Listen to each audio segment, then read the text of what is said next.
Word of God, no? And I hope the Lord will meet with us, no? And will feed our souls sa sinungahaga, no? From the truths coming from the Scripture. Tandaan natin, I remember my professor once said, you never come out of the church the same. Why sa nagasimba nga pagwaya, why siya nagalakin. Kaya pala, the Word of God has the power to harden you or to change you for good. So, ang pamangkot dili, it depends on our heart. Kung ari kita, kag magpatuyo mo lang, kag magpa-check attendance, then batian ta ng truth and it hardens us. And if we are here, no, seeking God, seeking the truth of the Scripture, then the Lord will use His Word to transform us. So, magakanto kita sa second to the last of our series, no, which is the 7 churches in Revelation. And may I invite you to stand up. Magabasa kita in Revelation chapter 3, verse 7 to 12. And the title of our message this morning is Philadelphia, Weak but Persevering. No? Maluya, may mga challenges, pero nagapadayon.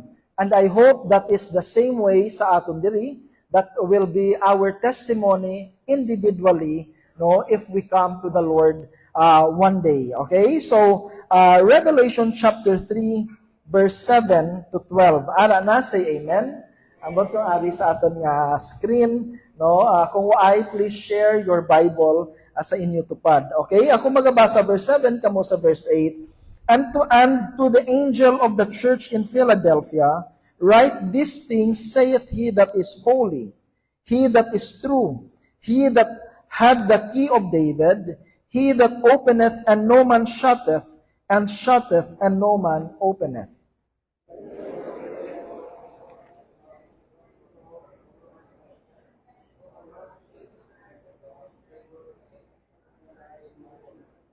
Verse 9, Behold, I will make them of the synagogue of Satan, which they say they are Jews and are not, but do lie. Behold, I will make them to come and worship before thy feet, and to know that I have loved thee.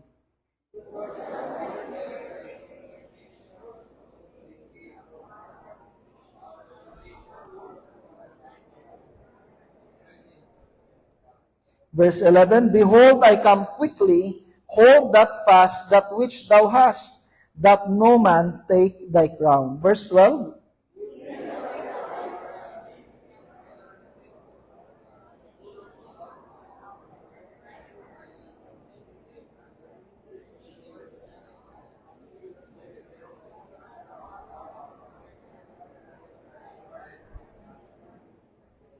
Verse 13, He that had an ear, let him hear what the Spirit saith unto the churches. May the Lord bless the reading of His Word. Mag-pray kita. Heavenly Father, salamat Lord for gathering us once again. Salamat Lord God that we can sit under the preaching of Your Word. Bala niya Espiritu, Ikaw mag-guide sa imo manugwali na mapatpat gid Lord God ang Bible according to the interpretation that You intend for us to have. So Ginoo, di kami, buksyan tag sa katagipusoon, kagabay pa Lord, na mag-change ini sa amon, mag-transform ini sa amon into a more Christ-like na mga Kristohanon. So bless us today. This all we ask and pray in Jesus' name. Amen. Magalingkod ang tanan. So the church in Philadelphia, weak but persevering.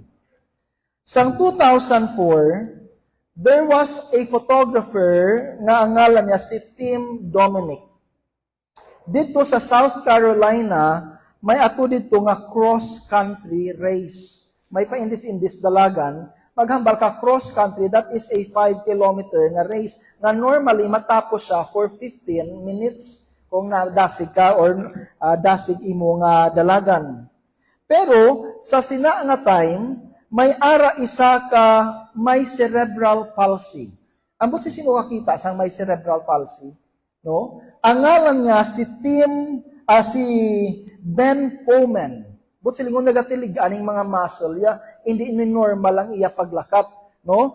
And ining si Ben naga-eskwela man kagambalya ang akong disability hindi dapat mangin limit. So ang balyawo ay isang magbulig sa akon dalagan Magluwas lang, ang exemption lang is, kung ang iya nga, sintas ng sapatos makakas, may magbulig lang sa iya maghigot, kaya hindi siya kahigot. So, nag-start ang race, wow. Tanan dito na, gatos-gatos ka mga runners, pero ang pinakaulihi, si Ben. No? Maano na, malampas na isa ka oras, o ay na sang dadalagan, si Ben na lang bilin. And then later on, natapos gid ni Ben ang iya dalaga nun, kag ang cheer sang crowd, hindi lang sa first, kundi sa iya. Nga how? He was weak. He had disability. Pero nagsigi siya. No? So as we study the 7 churches, makita natin to ang Ephesus kung sa diin, they are serving pero nadula na ang gugma kay Kristo. Nakita natin to ang Smyrna, persecuted, a poor church, pero they are rich in the sight of God. Nakita natin ang Thyatira, sadly, they were unprincipled. Ang Pergamos, nakita natin nga doctrinally lax. No? Hindi sila strong when it comes sa doctrine. Nakita natin last week ang church sa Sardis, spiritually comatose. Nga hambali Jesus, buhi kamo sa panulukan sa iman, but you are dead in my sight. And subong ang Philadelphia, what we can see here is persevering in spite of weakness. No? Unique ini nga simbahan, kay during the time of the Apostle John, damo diri sang mga Hudiyo, there was a large Jewish colony. Gintawag siya nga Philadelphia. No? Ang Philadelphia is, ang meaning niya sina, brotherly love. Nga how, sa 159 BC, may ara mag-utod, no? Ang ngalan sang magulang si Eumenes, ang ngalan sang manghod si Atalos. Sila niyang nagahari, sila niyang royalty sa sini nga syudad. Kag one day, nag-away si Eumenes, kag pila na kabulan, way siya kabalik. Hambal sang mga nabilin sa Philadelphia, ambay patay na tong magulang mo, busli na ang paghari diri. So ang ginobra ni Atalos II, hambalya, kung kuan ko ang trono, pero once magbalik ang akon magulang, hambalya, manaog ako. No? So gintawag ini nga Philadelphia, brotherly love. No, kag ini nga syudad is sadly very prone to earthquake. No, naging devastate siya sa AD 17 and later ginpatindog ni Tiberius Caesar, no, emperador sang Roma, kag gintawag nila ini nga New Caesarea. No, kag diri ang church ni Kristo na patukod man. No, so there are many things. And hamba ko 6 gid ka points, I can actually go more and more. Pero hamba ko 6 ka highlights that I would like to share with you. And I hope mangin blessing ini sa aton. No? So first, magabukas kita diri in chapter 3, again, verse by verse, nga pagtuon naton. Chapter 3, verse 7. Christ's self-description. Paano ni Jesus gin-describe ang iya kaugalingon?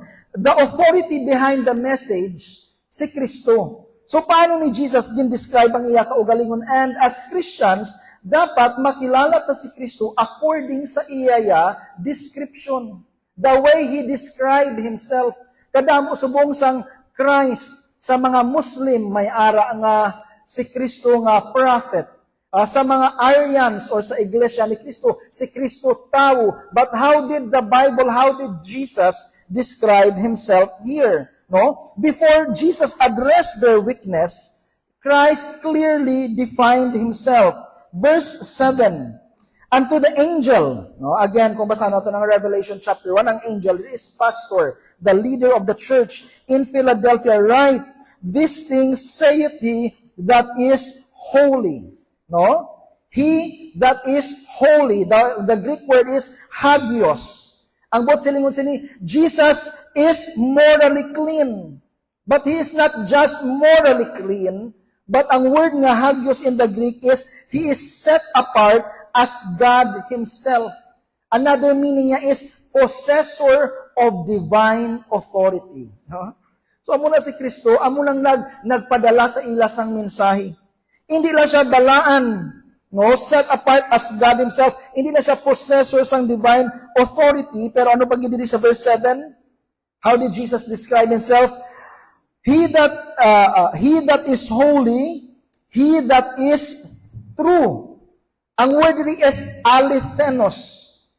But silingon, hindi lang truthful, but He is the ultimate truth. No? Nabatian nyo na sa mga artista, that is my truth. No? That is very subjective. Pero Jesus is the ultimate truth. And whatever He says is real and factual. No? Siya ang standard of what truth is. So He that is holy, He that is true, and then verse 7 sa gyapon, ano pa gid ang description ni Jesus sa iya kaugalingon? He that had the key of David. No? Siya ang mayabi ni David. Anong bot silingon sini? This is actually a messianic administrative authority. No? Makita nato ini in the book of Isaiah. Kung sa diin ginhatag ang yabi ni David. Ang bot silingon sini, siya ang matuod-tuod nga Messiah. Kung sa diin ang pag-administer sang hambal to kagina sang ganda, this is my Father's world. Sang bugos nga kalibutan is under sa iya kamot. Ang bot silingon sini, the entrance in heaven is in the hands of Jesus. Ang citizenship naton maangkon talana through Christ. Our access to God is only by Christ. Because the story here, kung tunan naton karon, is ining mga Hudiyo nga Christian, gin outcast, no? Gin kick out sila sa ila synagogue. Pero ano ang hambal ni Jesus diri? Gin kick out man kamo sa inyo family, gin kick out kamo sa inyo uluban, gin kick out kamo sa inyo worship center. Pero ako ang gakapot sang yabi. No? That speaks of sovereignty. No? And then ano pa gid hambal niya diri? How did Jesus describe Himself? Hindi lang nga siya ang gakapot sang yabi ni David, but He that openeth, siya nga nagabukas, kag waay na sang tawo nga makasira.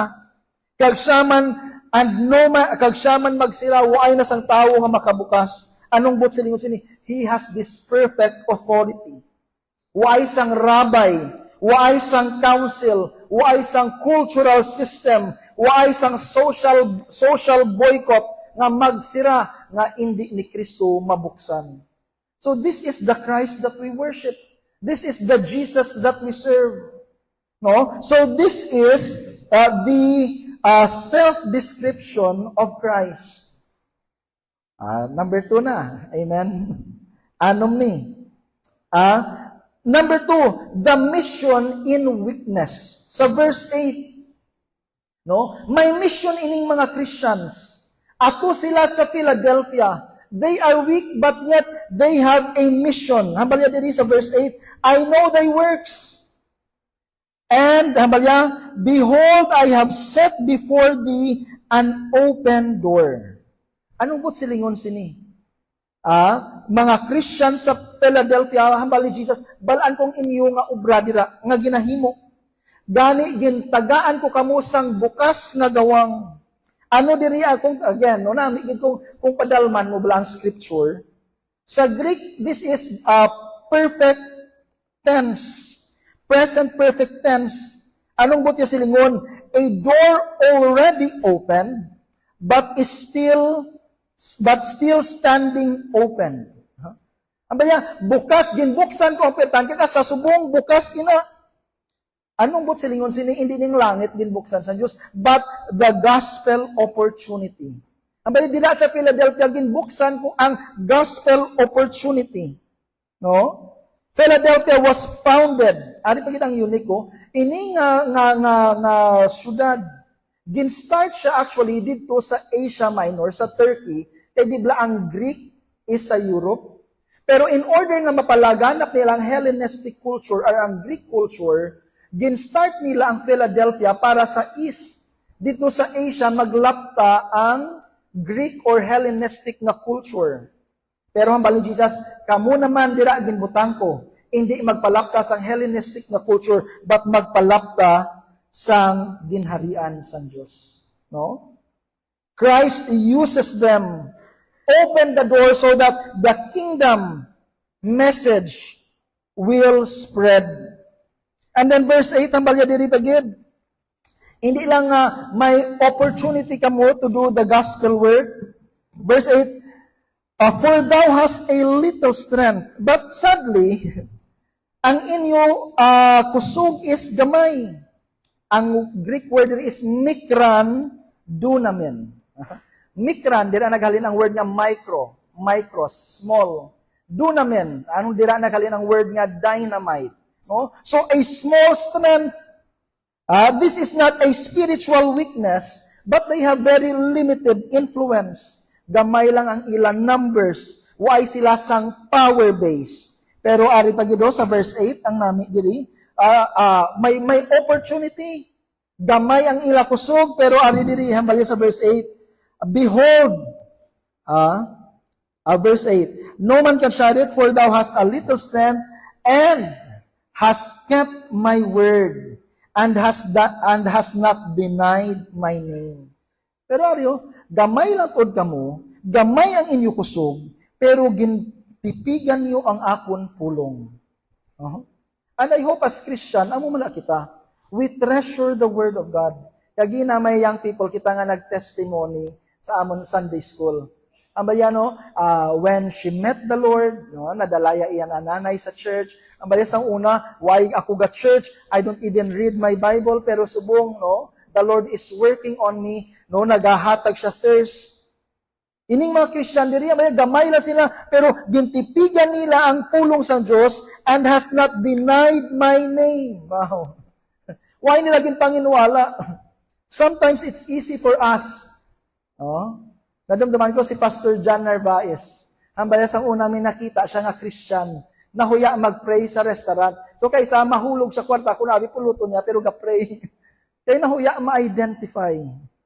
Pero ini nga mga Christian sa Philadelphia, their faithfulness, biskan gamay lang sila, led sang greater nga influence. So this is their mission in weakness. Number 3, verse 9. Let's see here the synagogue of Satan. Behold, I will make them of the synagogue of Satan. Abaw. May sinagoga, may katilingban ang yawa si Satanas sa sininga lugar.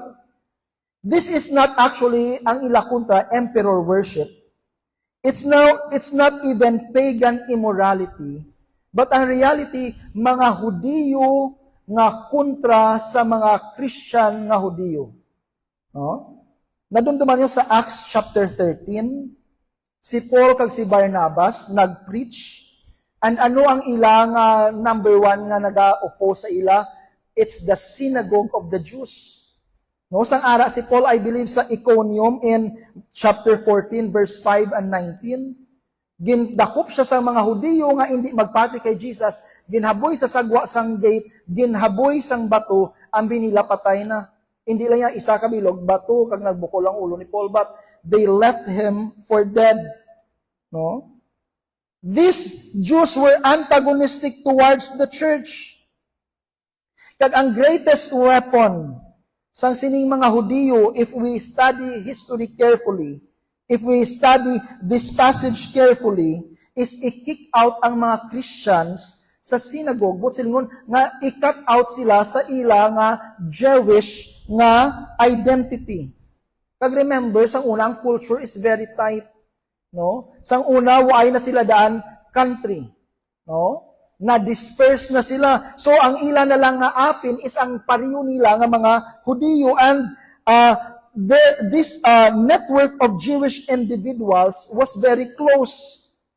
Di kung mag-Christian ka, pagwaon ka sa community, hindi ka man pag-ibatunon sa mga pagano. No? Kung mag-Christian ka, kung ano ang imong negosyo, i-boycott man sa mga Hudiyo. No? Kung mag-Christian ka, ang imong pamilya nga hindi Christian, i-cut out kanila. to the point nga kabigon ka na nila nga patay. So you will become a pariah. Magkamba kita pariah, isolated. Actually, no, may council of Gemnia. Kag nagpagwa sila, hambalya, let Nazarenes and heretics perish as in a moment, and let them be blotted out of the book of life and not be enrolled with righteousness. Amo nang ilang official stand sa mga Hudiyo sa sining nga lugar. No, mga Hudiyo nga hindi magkilala kay Kristo. Ining mga Nazarenes, ining nagasunod sa Nazareno kay Kristo. Ining mga heretics, no? Tani magkalamatay sila. Kagang ilang ngalan kaksun sa ngalan sang kabuhi.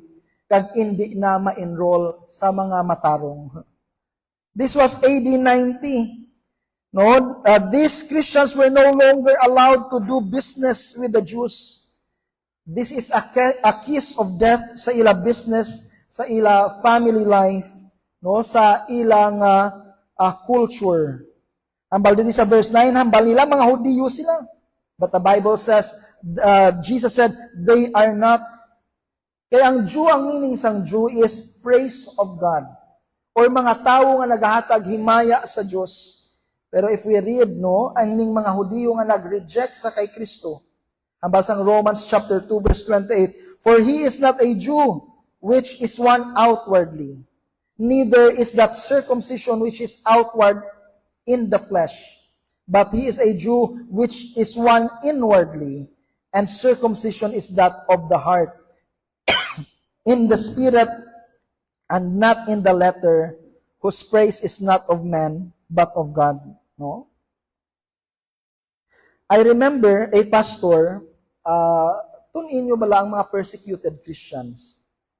A pastor by the name of Watchman Nee. No, amo ning pangalan sa iya. Na-convert siya from, I believe, Buddhist nga background. And then, nagpastor siya, kag ginpriso siya sang 1952, hasta napatay lang siya sa prisuhan sang 1972. 20 years nga imprisonment. So, isa ka adlaw, no, it was bright and sunny day.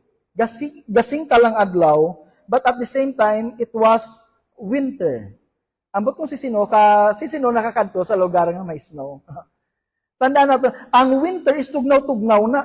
Pero, hindi bot silingon sina nga gasno sa tanan nga tion. For example, sa Tennessee, let's say, kung winter, that is November hasta sa first week of March, kaya isa tag-apat lang man ang mag-snow. No? Tugnaw lang gid, pero ang adlaw, nagasilak.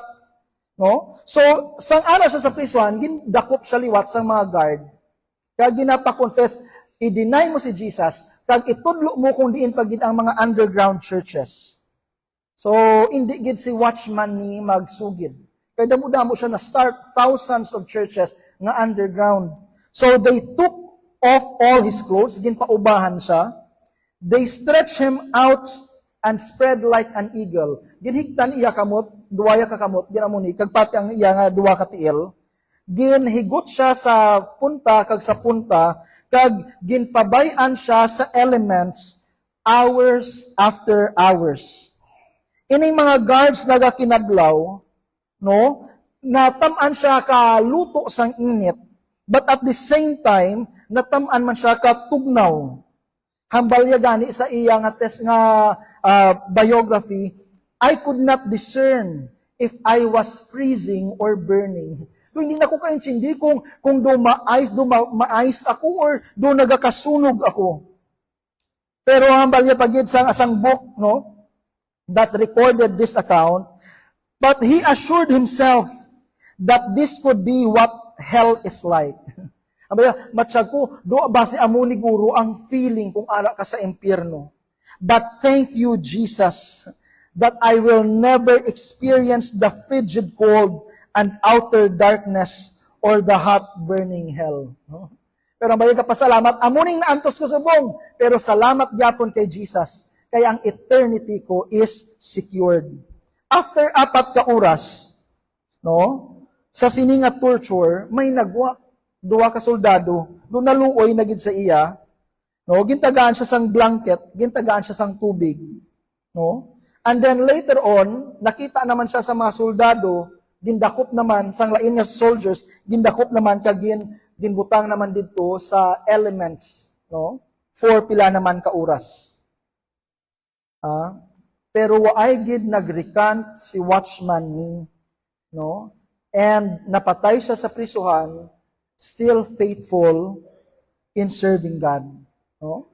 Sa Philippians chapter 3 verse 10, hambal ni Apostle Paul bala, that I may know him and the power of his resurrection and may share his suffering, becoming like him in his death. Ang goal ni Apostle Paul, makilala ko si Kristo, kag mangin umalambit sang iya pag-antos. Kaya isa no doon na budlayan kita mag-antos, dalikaw kita, but it's okay. Kaya nga, ang pag-antos umalagi lang na, bisan mag-antos pa kita. No? But Jesus is, no? Ang iya promises, matuod, no? Sa Revelation chapter 6, Revelation chapter 12, makita natin dira, nga ang dragon continues to make wars against the saints. Ginpamangkot si Jonathan Edwards. No, si Jonathan Edwards, one of the most premier theologian nga na-produce sa US. Nangin president sang Princeton University. Namangkot sa iya book, in view of the sorrow in this world, sa kasubo sa sining kalibutan, no, sa mga pag-antos sang sining kalibutan, if you could seize hold of God's sovereign scepter, would you? Kung pwede mo magkaptan ang scepter sang Ginoo, nga makontrol mo ang gakatabo sang kalibutan, waon mo ayhan, kag ikaw mag-try control. Ang sabat niya, God who govern all events, God causes all things to work together for good, and to those whom love Him, and are called according to His purpose. I would not dare because He does all things well. Ambaya, ginamangkot siya, kung ihatag sang Ginoo ang scepter ya sa imo, kag ikaw for one day, ikaw ipakontrolo niya sa kalibutan, kuwaon mo ayhan, kag i-change mo ang mga nagabalatian, nagainantos diri. Ang sabat ni Jonathan Edwards, hindi. Kaya nga, hambalya, ang Ginoo, ang tanan niya na nga ginaubra para sa ikaayo. No? May isa ka PhD sa Harvard. Ang ngalan niya si Christian Taylor. Sa final oral siya na disqualified siya. Why? Kaya hindi iya pag i-deny ang Bible. No? So, the devil will make war. Expect na ina. The synagogue of Satan is against them, making war against them. No? Pero one day, no? Ano diri hamba sang verse 9? I will make them to come and worship before thy feet. Paluhodon ko sila sa inyo ti ilan. Inang naga-persecute sa inyo, hindi nga magsimba sila, but maluhod, ma-recognize nila one day. And then ano pag ginambalya diri? And to know that I have loved thee. Kagbisan amo pa nang ginaubra nila sa inyo, one day, ma-realize nila na, no? Nga hindi waay pulos. Worth it ang tanan. Nga pagsunod ninyo sa akon, kay ako ang sovereign sa tanan. No? So this is the synagogue of Satan. Number 3. Number 3 na. And number 4. Number 4. Ano ining key ni David? Again, sa verse 9. Behold, I will make them of the seal, verse 10.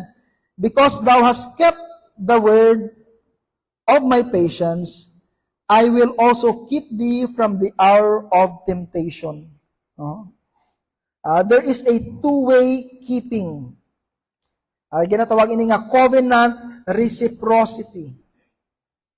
Kay gakapyot ka sa akon, kapyutan ko man ikaw. So ano ka namin, no?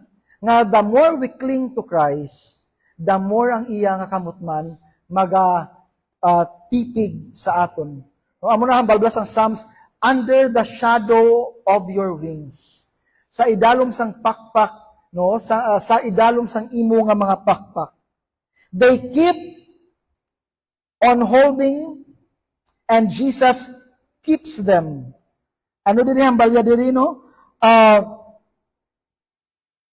I will also keep thee from the hour of temptation. Bantayan, tipigan. Ang word diri nga kept, ang word is tereo. Ang but silingon sini, guard carefully, preserve intentionally. Kay nagkapyot ka mo, ginbantayan ninyo ang akon pulong, ginbantayan ninyo ang akon ngalan. Ano diri hambal sa liwat sang verse 10? I also will keep thee from the hour of temptation. Because you have keep holding on to me, I will keep you. Hindi but silingon ni Kristo nga ikwaon niya ang tanan naton nga pag-antos. Ikwaon niya ang tanan naton nga kabudlayan, but He will protect us through trials. No? Remember this, why si Kristo nag-promise ang escape sa kabudlayan, but He will preserve us sa tunga sang kasakitan. No? Amo na siya ang sakto nga Christian mindset.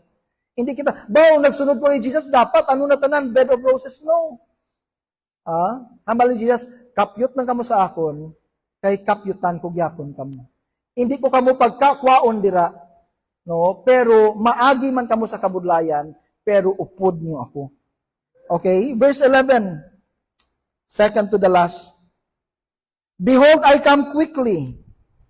Magabalik ako liwat. Hold that fast which thou hast. Ang word diri is krateo. Grip tightly, kaptan mo gid sing hugot. Cling with force. Amo na ang word niya sa Greek. Kaptan mo gid nga may puwersa nga do, dinapalid ka na bla, pero hindi ka magbuya. Ang balaya diri sa verse 11, behold, hold that fast which thou hast. Anong ara sa inyo, ining pulong, ining kamatuoran ko? Nga kinanglan mo kaptanaw because opposition will seek to destroy it. Hindi mo madulang imo kaluwasan, but you will lose your reward. Ang pinakamahal nga crown sa kalibutan is ang ginatawag naton the British Imperial Crown. Bala nyo kung pila ka bilog iya diamonds. 2,868 ka diamonds. 273 ka precious nga pearls. May 17 ka sapphires, may 11 ka emeralds, kag may 5 ka rubies. It's billions of dollars ang worth. It is actually priceless. Hindi mo siya mabakal, kay that is a symbol of the British monarchy. No?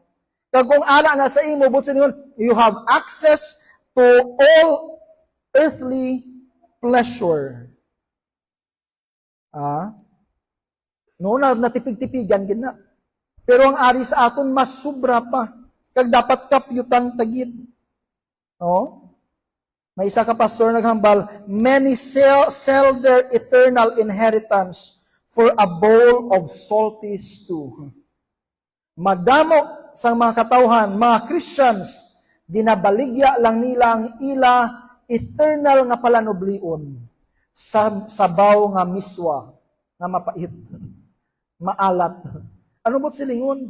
Lantawan niyo bala kagina, we are talking sa mga young people. Majority sang young people sa Leon National High School, pila ka libo-libo dira, pila ang ara sa church subong adlaw. Kaya nga malagaw, matulog, ma-ML, no, nalipatan. Even sa aton nga mga students diri. No, in many sa young people na how about sa adults? Ay hindi ko magsunod sa Ginoo, sako ko manglaba pa ko. Kadamo sang mga katawhan, baylo nila ang eternal nila nga reward. Ang eternal nila nga inheritance sa sabaw nga umalagi. And I hope hindi kita manginamo. Hambal sa Bible, verse 11, hold fast, kapyutigid sing tudo. If you've got something very precious, kaptan gid sang tudo. maabot si Mr. Materialism, mabisita si Madam Pornography, manuktok si Dr. False Doctrine, magpalapit si Miss Unclean Romance, mag-abot si Admiral Apathy. May mga peer pressure, pero again, kaptan mo ang korona mo. Kaya nga gusto na nila kwaon kagubon. Hindi pag-ibaylo ang imo eternal inheritance sa umalagi lang nga butang. Biskan simple lang pangabuhi mo diri, pero importante ara kaya sa kay Kristo. Amen? And lastly, sa verse 12, Him that overcometh will I make a pillar in the temple of my God. No? Ano yung temple pillar? Again, ang city of Philadelphia is prone sa earthquake. Actually, ang mga tao doon hadlok mag-star na diri. No? Ang syudad, ang laban niya tao dira pag-star sa sagwa sang syudad. It is an unsecured nga city. No? Pero bali Jesus, unsecured ang inyong lugar. May fault line siguro dira. Pero I will build you a city which is ang pillar hindi mationg. The city of man is crumbling into the city of dust. Pero si Abraham na dumduman nyo, ano nga ba sa Bible? Ginbayaan niya ang Ur of Chaldees, which at that time a very progressive nga klase sang syudad, klase sang pungsod. No? Ginbayaan niya kag ginpangita niya ang syudad nga ginpasad sang Ginoo. Abraham looked for a city whose foundation is made by God.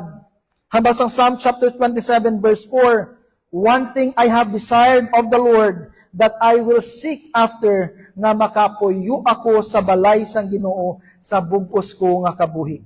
Kay ini nga syudad, indi matayog, kag indi gid maguba, kag magapadayon tubtob sa walay katubtuban.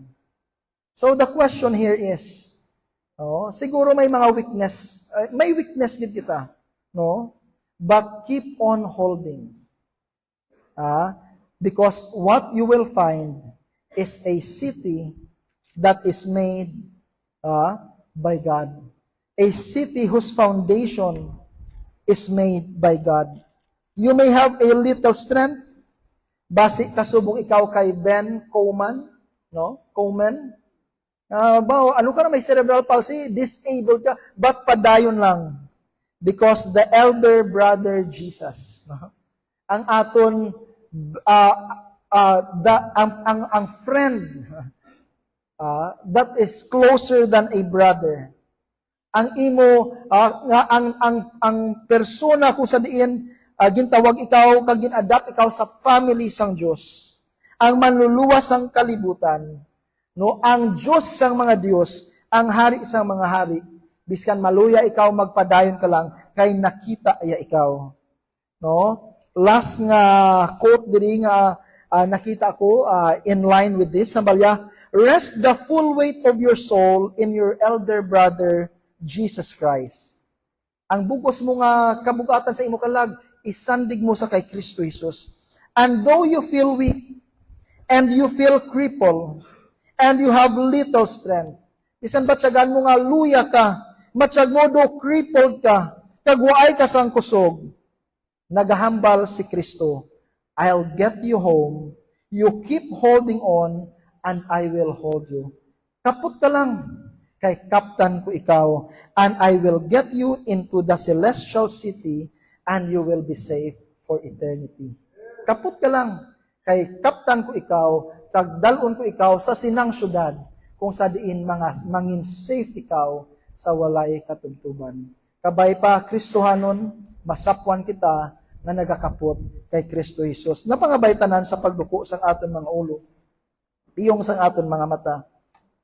If you are a Christian today, and you are undergoing sa madamo nga mga kabudlayan, maybe may mga temptations na nagaabot, discouragement.